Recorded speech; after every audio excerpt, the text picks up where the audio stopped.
Hi, today we're welcoming Susan Walsh, who is the CEO of Northumberland Hills Hospital in Cobourg. Susan, welcome, and thanks for agreeing to be part of this fireside chat. Thanks, Michelle. It's my pleasure. Yeah. So, Susan, our work with you started quite some time ago with individual coaching. And this was during your transition to your new role as CEO of the hospital. I wonder if you can tell us a little bit about that experience, what the benefits were for you, and anything else that you'd like to share about what made it important. Thanks, Michelle. That's a really great question. And I reflect back on when I started the journey into when I realized that I would be taking on this role as president and CEO, and feeling that this is something that is a role that has such a great level of responsibility in the community and for the hospital. And I wanted to ensure that I had access to support during that time. And that's when I accessed coaching, which I was really thankful that I was able to do.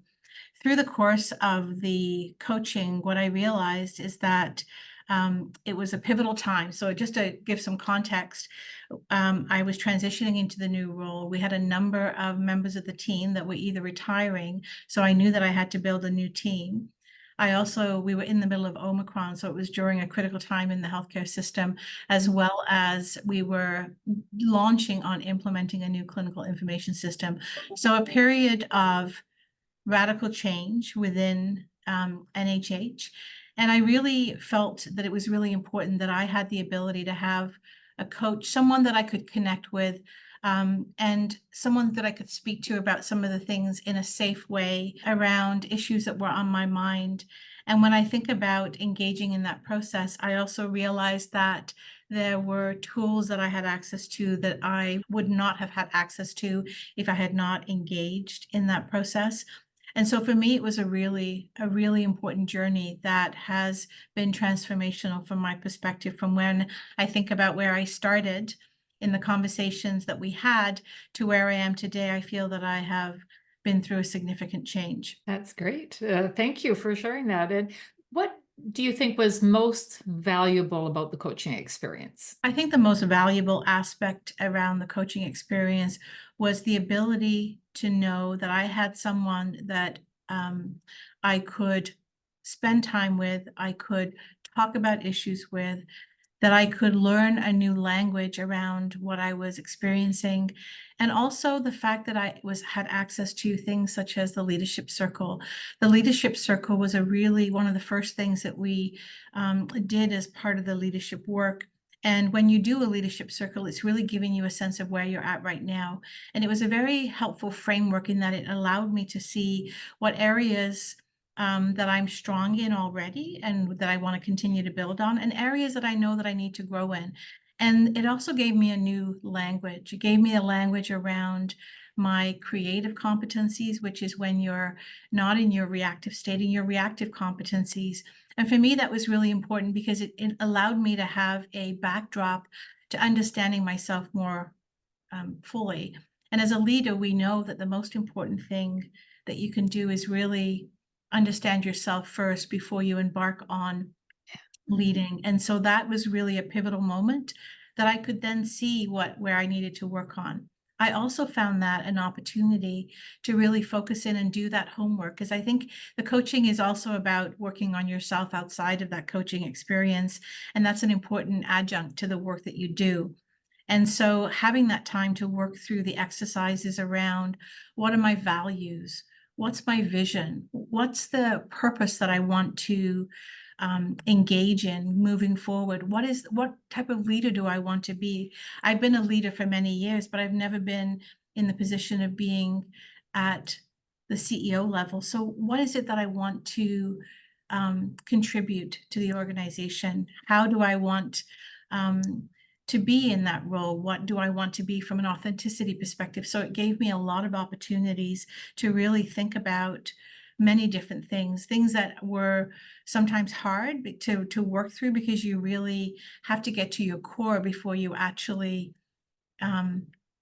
before you make that transition. And I know that many times we talked about the the butterfly and the chrysalis, and how sometimes when you're going through change, that if you were to cut the side, if the chrysalis is struggling and trying to grow and move inside that sac, if you were to release it, cut it open and release the what you think is strife and stress of that butterfly, you're actually not allowing that butterfly to go through the difficult periods to actually then fully blossom. And that metaphor has really stuck with me over time, because it's a metaphor that really, every time I was having a moment where I thought, today I'm struggling with something, it was just a pathway to the next stage of the journey that I was on. So I always appreciated many of the tools that I was able to engage in, and the work that I had to do personally to feel that I can do right by the organization, to be the leader that I want to be, and to lead the organization through the next phase of its growth.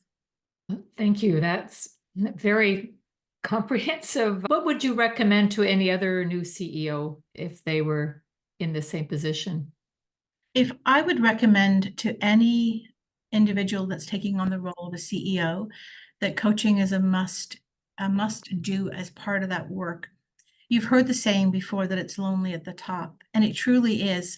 You can have a wonderful leadership team, but the conversations where you need to just be vulnerable yourself, to work through, to have a lens to hear yourself through as you're talking, is so important. I used to look forward to those moments. There may have been something that was topical on my mind, but it really gave me a neutral observer to the journey that I was on. And I always valued those moments immensely. And I used to laugh, because many times I wanted the answer. I wanted to talk about an issue, and I wanted, you know, my coach to give me the answer, and that is not always the way that it works. So that was always just give me the answer. But that is not the way it works. You need to do the work. You need to think about it, chew it back to yourself, reflect it back to yourself.